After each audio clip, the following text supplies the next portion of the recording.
Well, I joined the band about 5 years ago in 2007, and it was a total lifestyle change for me.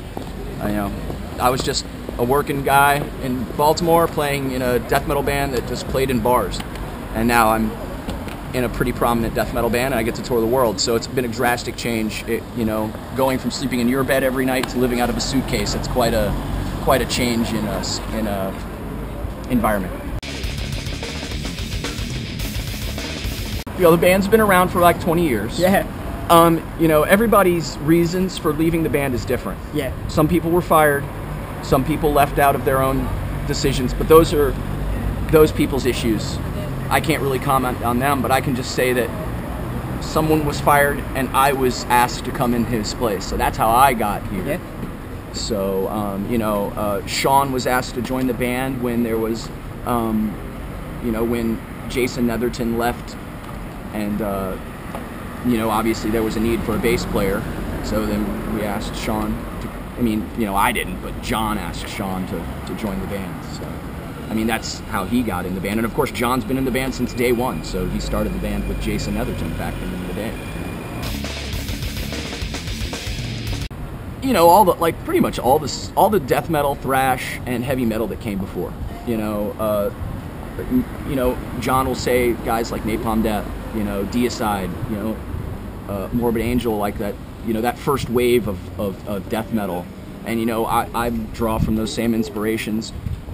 Sean draws from a lot of thrash metal for his inspiration. He's a big fan of the old Creator stuff, and those are some of the places. And we're just like anything, we're inspired by stuff we hear nowadays too. There's you'll hear bands stepping it up. You heard Necrophagus come out, and people were like, "Wow, that's some really well played, proficient instrument playing." And I think that bands like them, or like a Spawn of Possession, kind of pushed people to maybe push the bar up a little bit higher. Yeah. Well, it's our latest album. Yeah. Came out a couple months ago. I guess it's the most polished album we've ever put out, the best production we've ever had. John really put a lot of time. John wrote all the music on it. Sean wrote half the lyrics, John wrote half the lyrics. This is the first time John ever actually wrote lyrics for the band. So I guess that would be the biggest difference, is that John's really putting his voice into the band, whereas in the past guys like Mike Kimball, Jason Netherton, and Sean were the voice of the band because they were the ones putting the words to paper. So those would be the differences, I'd say, from then till now. Well, the way the album was recorded is, and this is how Descend into Depravity was kind of done this way too. We have a friend named Darren Morris. He's actually in Misery Index. He has his own little studio, this little home studio, and we go over his house and we take ideas that we've been working on throughout the year. Maybe John's has riffs that he's had in his pocket for years.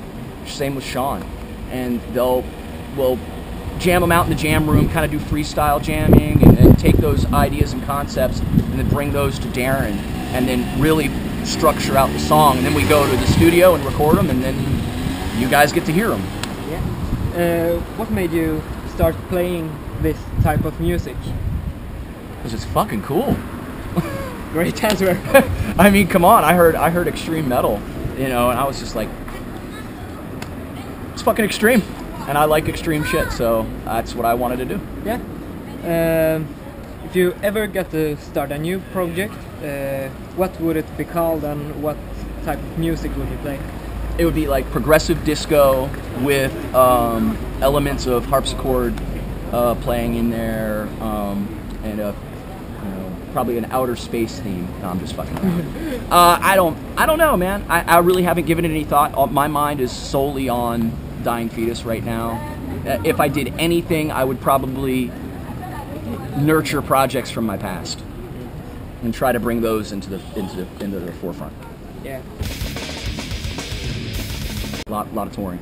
We're going to support Reign Supreme. We're going to tour as much as we can for that, and then put out another album if somebody signs us, because we currently are not signed to Relapse Records anymore. We may sign with them again, but if somebody else makes an offer that's cool, maybe we'll go there. But, you know, we're going to keep doing this stuff until people lose interest. You know, we don't want to be playing to crowds of 5 people, you know, and promoters losing money on our shows. You know, when people lose interest in us, we'll fade away. You know, we're not going to try to linger on, I don't think, you know. At least that's what John has told me in the past. You know, he'll do it as long as it works.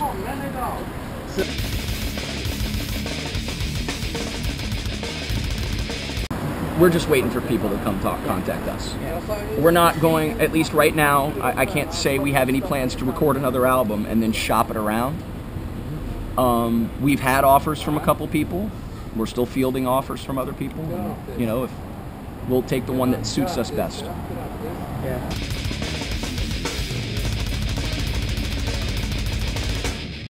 Let's start off easy. What city are we?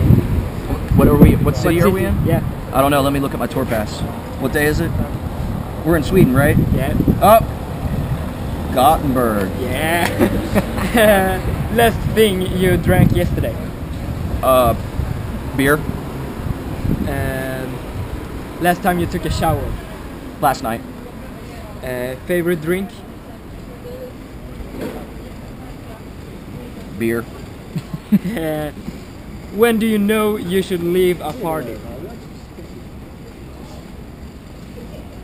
When they're pushing me out of the door and saying, "Get the fuck out of my house."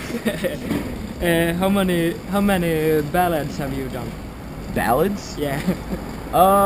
Actually, yeah, we recorded. I've done one with Fetus. We did that. We did the.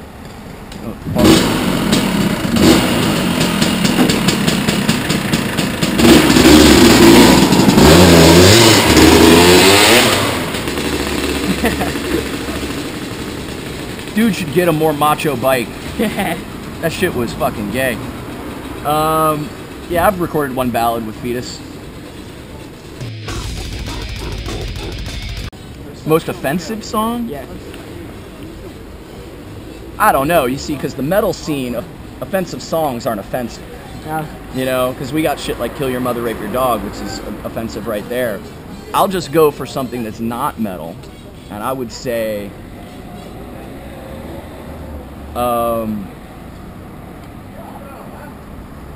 it would be a Loverboy. Loverboy, some 80s power rock. Yeah. A thing that you want to do that you haven't done yet. That girl that just walked by. It's like walking away over there now. When you asked that what song, I literally got sidetracked by her ass. I was like, whoa.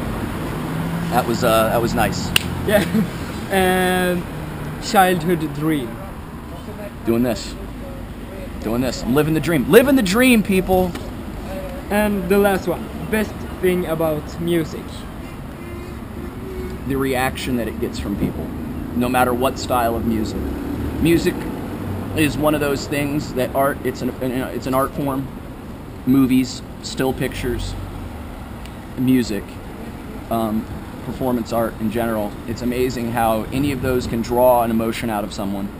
You know, our music is designed to make people amped up and angry and want to get into a pit, you know. But then there's music, you hear it and you don't even know why. You might not even know what they're saying. It might be in another language, but it could draw you to tears, you know. Or there could be no words at all. Listen to classical music. I mean, there's some serious emotion within those things. Not to say I like emo, but music is designed to draw an emotion out of you. That was all for me. Cool, man. Yeah. Thanks for the interview. Thanks. Right on.